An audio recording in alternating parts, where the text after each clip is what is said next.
중국어 문학과 이준표입니다. 제가 오늘 발표할 프로젝트의 주제는 중국의 국제 이슈에 대한 언론의 관심도 분석입니다. 부제는 텍스트 마이닝, 워드 클라우드를 통하여입니다. 네, 다음은 목차가 이렇게 구성이 되어 있습니다.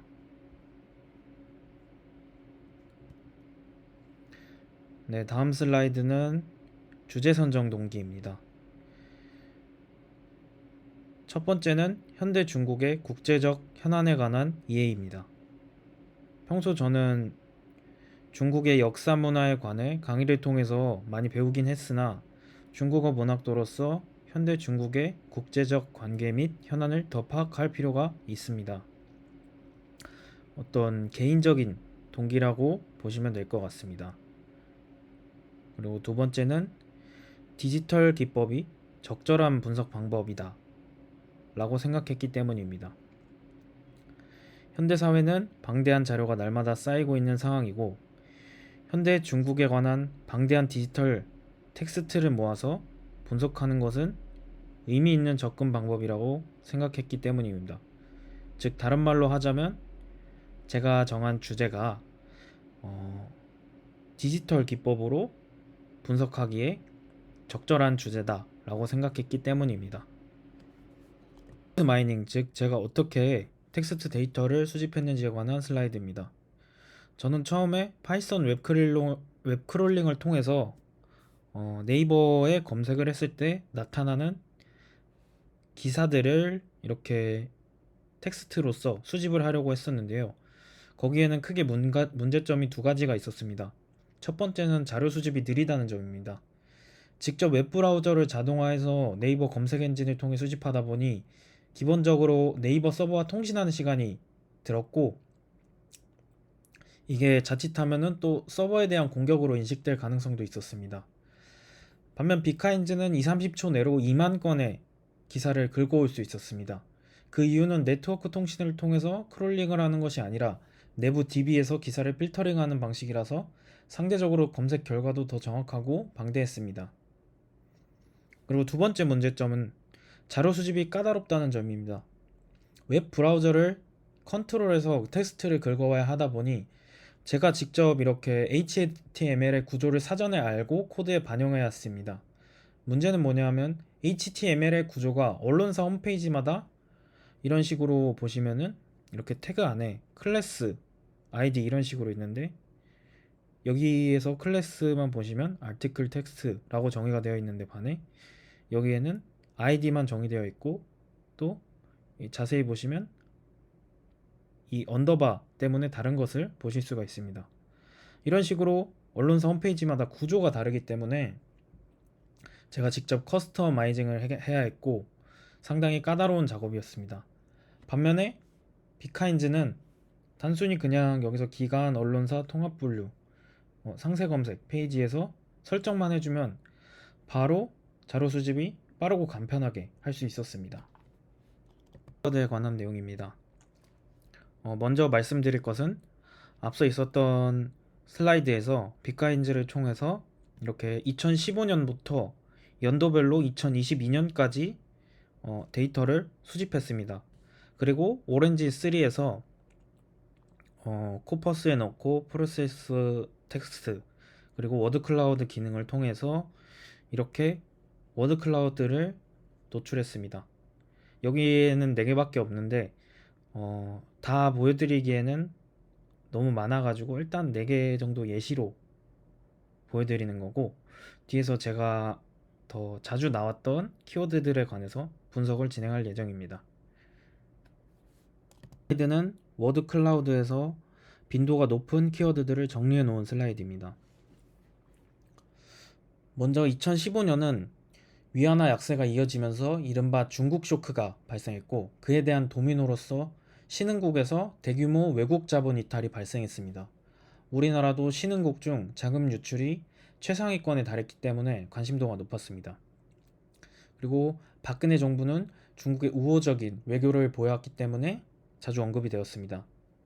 그리고 남중국해의 경우 2015년, 2016년에 연속해서 언급이 되는데, 사실 중국은 2015년 이전부터도 계속해서 남중국해 주변국들과 영유권 분쟁을 일으키고 있었습니다. 하지만 2015년, 2014년부터 인공섬을 만드는 등 노골적인 행보를 보이자 결국 사건이 네덜란드 헤이그의 상설중재재판소에 회부되었습니다. 결국 2016년에 재판 결과가 나왔는데요. 중국이 남중국해 영유권 주장에 근거가 없다라는 판결이 내려지자, 이에 국내에 거주하던 혹은 국내에서 활동하던 중국 국적의 연예인들 혹은 유명인들이 SNS 등지에 판결에 불복한다는 내용 등을 올리면서 더욱더 많이 언급이 됐습니다. 그 다음은 사드입니다. 먼저 사드 배치에 대한 배경부터 살펴보자면, 그 2016년, 사실 2015년 이전에는 중국이 경제력으로는 어떤 미국을 위협하긴 했지만 노골적인 행보를 보이진 않았는데, 2015년, 2016년이 되면서 남중국해와 같이 노골적이고 공세적인 대정책을 보이면서 중국에서도 견제를 들어가게 됩니다.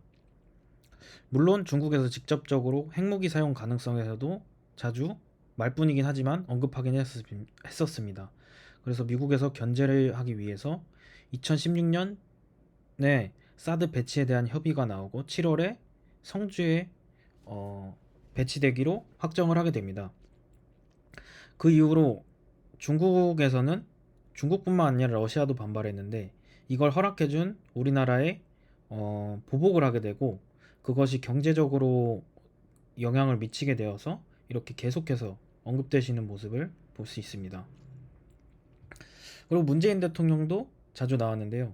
그 이유는 친중 성향을 보이는 문재인 대통령이 당선되면서 사드 배치라는 상황, 그리고 미국과 중국 사이에서 어떤 외교를 보여줄지 중국에서도 큰 관심을 보였기 때문에 행사에도 자주 참여하고 중국 언론에도 자주 언급이 되었기 때문에 그 부분이 반영된 것으로 보입니다.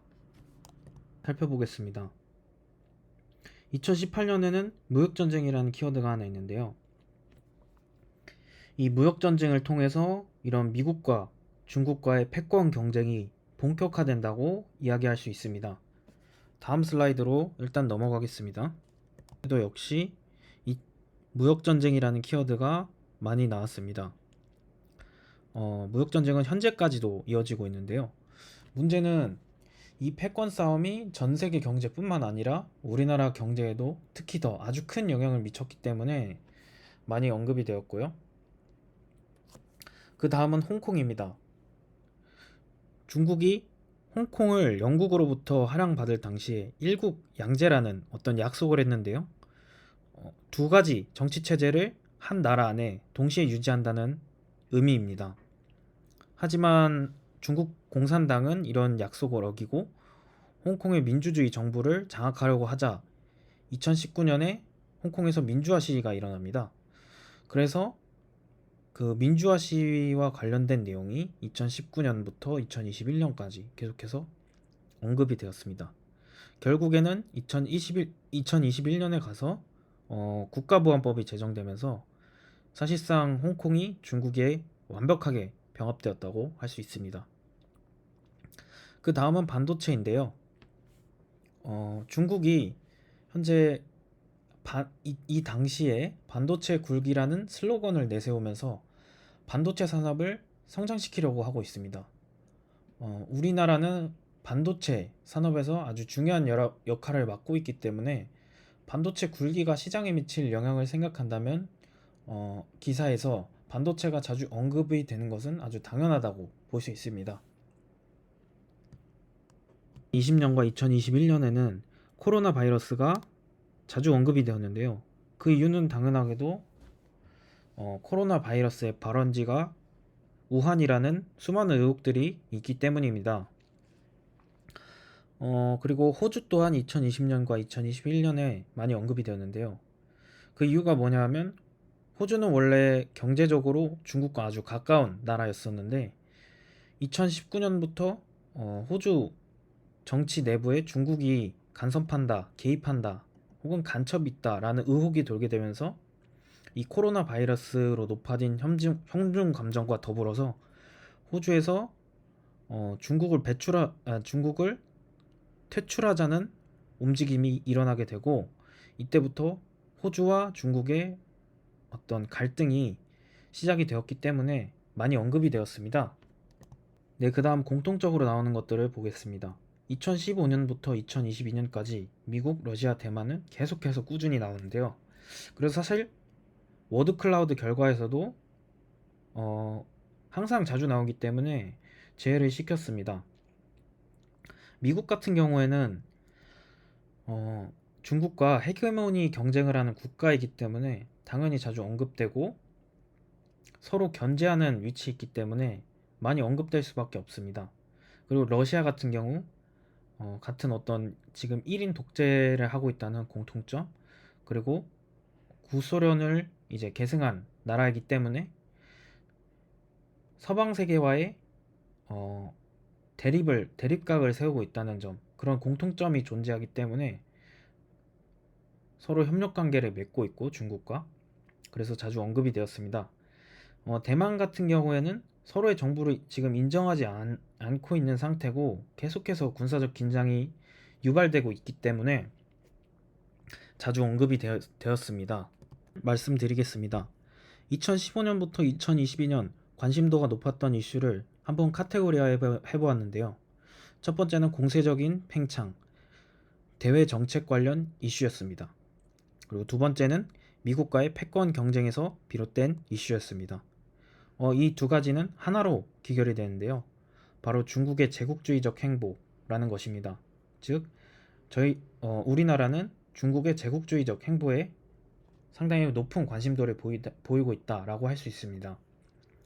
그리고 세 번째는 너무나도 당연한 것이지만 우리나라의 경제에 직접적인 영향을 미치는 이슈, 예를 들면 사드 보복, 코로나 바이러스, 위안화, 신흥국, 무역 전쟁 등 이런 것에 관심도가 높았습니다. 점입니다. 제가 아쉬웠던 점은 데이터 수집, 즉 텍스트를 직접 제가 크롤링해서 긁어온 것이 아니라 빅카인즈라는 서비스를 통해서 이렇게 수집을 했기 때문에 데이터 수집에 있어서 제가 완벽하게 통제하지 않았다는 점입니다. 향후에 이 프로젝트 혹은 비슷한 프로젝트를 진행하게 된다면 직접 크롤링 기법을 배우고 연구해서 적용해보는 방향으로 개선해야 될 것 같습니다. 들어주셔서 아주 감사합니다. 발표를 마치겠습니다. 중국어 문학과 이준표였습니다. 감사합니다.